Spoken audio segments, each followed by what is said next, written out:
I believe that like here, the reason why I'm an incel here in LA or in California or Southern California, I have some mixed data on Northern California. Northern California might actually be nice, but I'm not sure about that. Okay. But the reason why I think I am an incel here is primarily for two reasons, and it's probably, well, actually three reasons. It's because probably because I'm a little chubby, right? It's also probably because I'm a little short as well. I'm 5'5", right. which is not that sought after in certain relationships. Right. And another reason as well is that I don't have a job, even though I really want a job. I've sought out a job, but it's actually really hard to get a job here. Why don't you have a job at 21? So when I was when I turned 18, I did a lot of job seeking, right? And for whatever reason, like from 18, 19, 20, 21, and I did stay around my local area. I applied to a bunch of different places, local businesses, my friend's business. Now my friend actually wants me to work with him, but the problem is it's a distance thing. So I can't really, he's really far away, so I can't work with him. But all the local businesses, they didn't hire me, right? And it was for various reasons, but I don't think a lot of the reasons were that justified. Yeah. I mean, I'm not trying to diss them completely, but I did see. Now, I'm not trying to be conspiratorial or anything, but around my area, I noticed that people who got hired over me, they tended to be like women or minorities, right? I'm just. Yeah, that's true. I mean, I didn't really see that many young white men getting hired, or I saw a lot of young white men having a lot of problems getting jobs. And I don't know if that's true. I don't know if it's affirmative action or if it's just some sort of like localized system where they don't want to hire white men. So that's why I've had a lot of problems getting a job, because I'd love to make money and move out of here like that, because I think here is the biggest problem. But, right. Yeah. Why don't you go near where your friend live and get a job with him and then just get an apartment there or something? Right. Well, that's a little bit more complicated. Like, I do need to get a driver's license, right? And I don't have a driver's license yet. Incel without a driver's license? Yeah. Well, so not only can you not get a woman, you can't even get a driver's license. Well, no, yeah. So is there like a YouTube channel for incels who can't get a driver's license? No. No, I'm messing with you. It's just, I guess I've been more preoccupied. I've been trying to find a job in my local area because it's just more convenient, You live with your parents? Yeah, at the moment, yeah. And so you became an incel at 18. Were you overweight at 18? Yeah, I was a lot more. I used to be a lot bigger, right? I used to be really big, yeah. And I'm still chubby now, as you can probably tell. But I used to have like a really big double chin, and I couldn't look down and see myself, and wow. And I couldn't like reach down and touch my feet without feeling really tired. Really? So yeah, so I did. Now the reason why I got fat, by the way, because a lot of people who get fat, it is usually their fault, right? It's completely their fault, and they shouldn't be eating as much as they should or whatever. It's not a really good coping mechanism. I got fat when I was a child, and I grew up in that way. So by the time I was more cognitively aware of my problem, I had to deal with it on my own. I had to figure out that, okay, well, since I'm unhealthy and I'm overweight, and this is probably going to affect my life in more than just relationships. It's going to affect my life in health-wise. Yeah. I decided that I wanted to work out. So I've been working out basically every day for several months. Good, I don't know man. how many months it's That's been. great. What caused you to become fat as a child? Well, I don't want to put like too much blame on anyone, but I would say I suppose there wasn't enough guidance or encouragement in my life, maybe from my mother, who didn't really teach me how to well, she didn't really encourage me to eat healthy foods or not to eat as much or to be as active outside as I could have been. So that probably is the major factor. But I mean, I don't like. Is your mother fat? No, she's skinny, yeah. She's skinny? Yeah, she's skinny. Were you raised by your father too? Was he there? Not my biological father. I have a stepfather. Oh, so your biological father wasn't there. Yeah. And your stepfather allowed your mother to just feed you and not let you get out and do things? I mean, when you put it like that, it sounds really bad, but I guess so. Yeah. And how do you feel about your stepfather not protecting you from your mother? Well,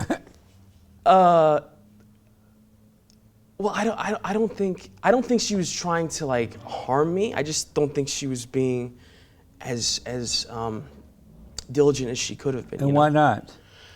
Because she's skinny. She took care of herself, right? Right, but I think she took yoga and all those different classes and left you at home peeking out. Why didn't she treat you the way she treated herself? Well, yeah, but she didn't. I think she just wanted to make me happy. Like she just wanted to, like, because I think when I was younger, I liked food a lot, right? So she just wanted to make me happy. And I noticed the problem is she was a single mother, right? And for a long time. So your father and mother were never married? No. Oh, I see. Okay. Yeah. And so you think that because of that, she just wanted to keep you happy by feeding you? Well, yeah. Well, because like a lot of single mothers, they didn't have a lot of guidance in their childhood, right? They didn't have a lot of guidance in their life. Like my mother, I know that her father was very distant to her, which is, as you'd expect, a bad thing, and her mother was very angry and violent to her as well, abusive. So I assume that what her coping mechanism with dealing with her bad problems in her life was to be more lenient and maybe too lenient and nice to me when I was a child, and especially when I had her being really nice to me, and she's a very loving person, but the problem is she was too nice. She wasn't guiding enough, and I didn't have a father figure, so that probably did cause, that probably did lead to the whole me getting fat as a child thing. Yeah. Do you know who your father is? I don't know his name, but I know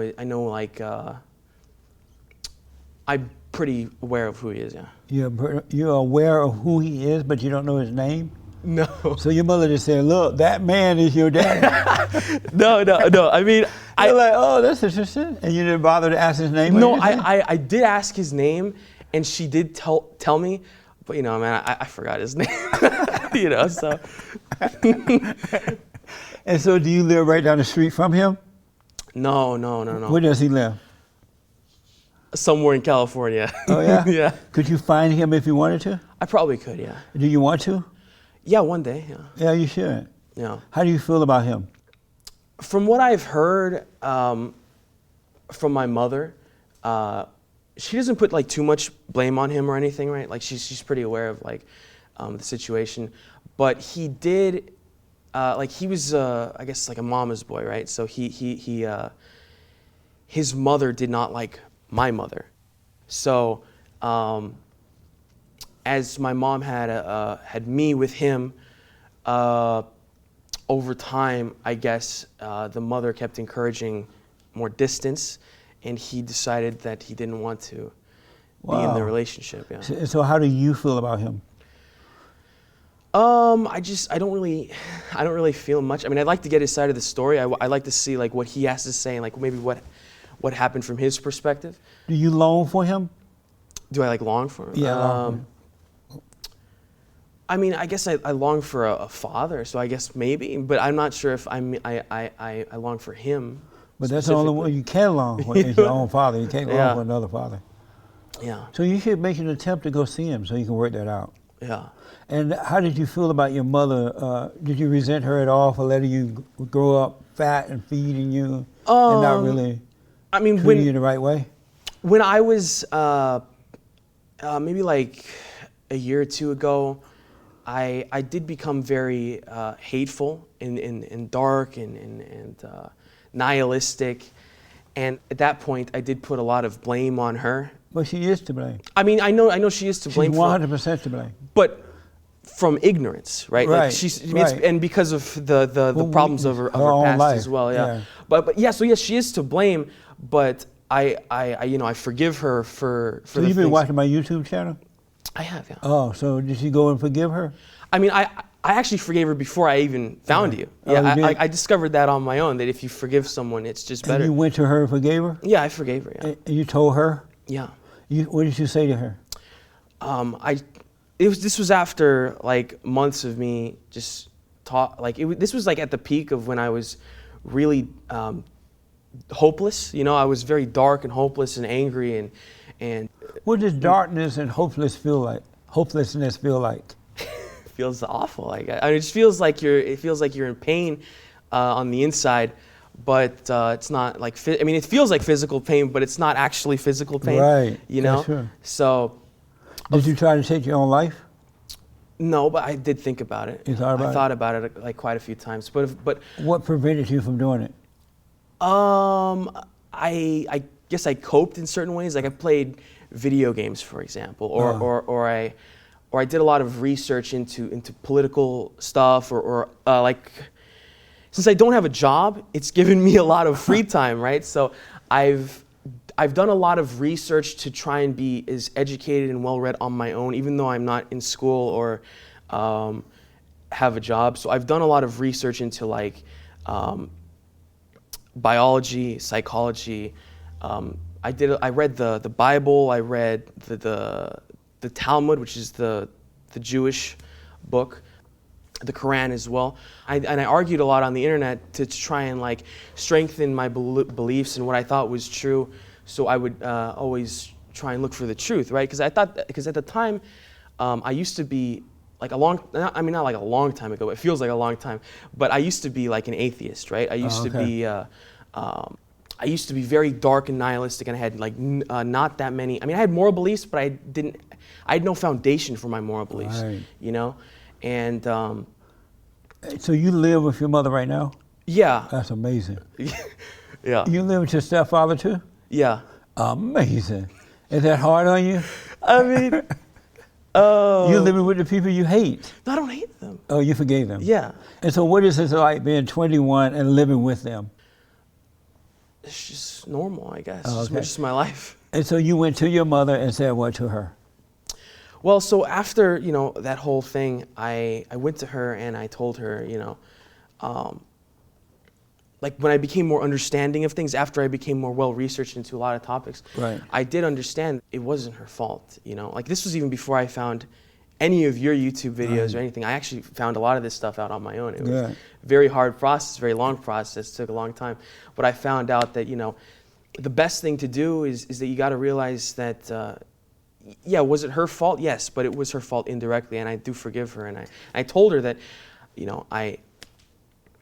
I forgive you for everything that you did, and I know it's not your fault. And but it was her fault. I mean, you know what I mean. It wasn't her fault.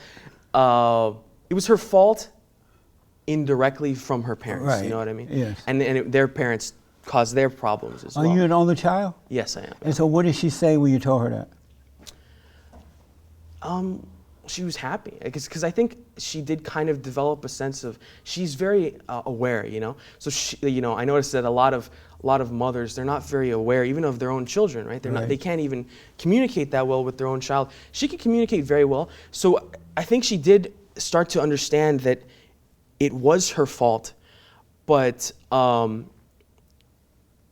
she couldn't have, she didn't know any better, and she understood that, and she was sorry to me as well, and I was sorry to her. Did you feel better? Yeah, of course. Yeah, I felt better. Yeah. And how about your stepfather? You forgave him too? I mean, we don't really talk that much about that kind of stuff. I mean, he's a leftist. Oh, your stepfather? Yeah. So. Now, he's not a bad guy at all. He's not a bad guy as in, morally, he's not a bad guy. But he's very adamant about his beliefs about a lot of things. So it's really hard for us to talk about, like, let's say just certain things in general, because he might get angry about it. Do you feel close to him? Not as close as I could be, I guess. No, not really, I guess. And why not?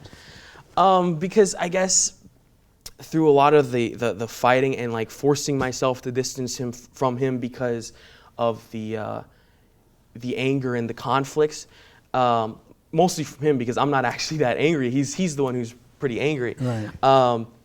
Is that we can't really communicate that well about everything. I have to be, I mean, I don't like have to be quiet, but I feel like it's better if I don't talk to him about a lot of things, because then a lot of conflict won't brew out, you know. Does he call you names when you're arguing? No. I mean, well, actually, he has called me names, yeah. But yeah, in like the past, what, for example? Like when I was younger, he did call me like a fat F word, right? This was during the presidential election, right? During one of the debates. The Great White Hope? Yeah, the Great White Hope. During the debate for, I think it was either the first or the second. I think it was the first debate. Was the first debate in October? Do you remember? I don't remember. But let's say it was. You could tell that Donald Trump was winning the debate, yes. right? You could totally tell that he was winning the debate. And I supported Donald Trump. Right on. You're an alpha male then, man. Well, what happened is during the election, he made some comments to Hillary during the debate. And I was kind of like, oh, this is looking good for Donald Trump. I was more hopeful about him. Right. I thought he was doing well. And my dad, he got very angry and violent during the debate, because I guess he could kind of tell that something was going wrong. Like Hillary was losing the debate.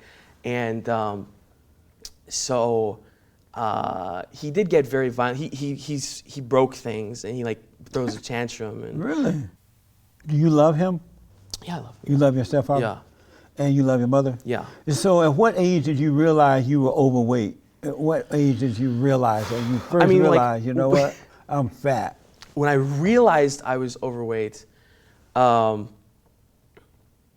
man, I mean, I knew I was fat when I was a child, but I didn't really understand how bad it was when I was a child. Yeah. You know what I mean? Like, because I can remember my childhood very clearly, but I can also remember how I thought as a child, and I remember that how my brain worked as a child compared to how my brain works now. Your brain as a child is very foggy, and it's not very clear compared to your cognitive abilities when you're older. Yes. So I realized, and it's kind of funny when people say that children can make certain choices that adults can make. It's not true, because children are very emotional, and they're very innocent, and they're not cognitively. Right, because they're discovering, they're just learning as they go. So I knew I was fat as a child, but at what age?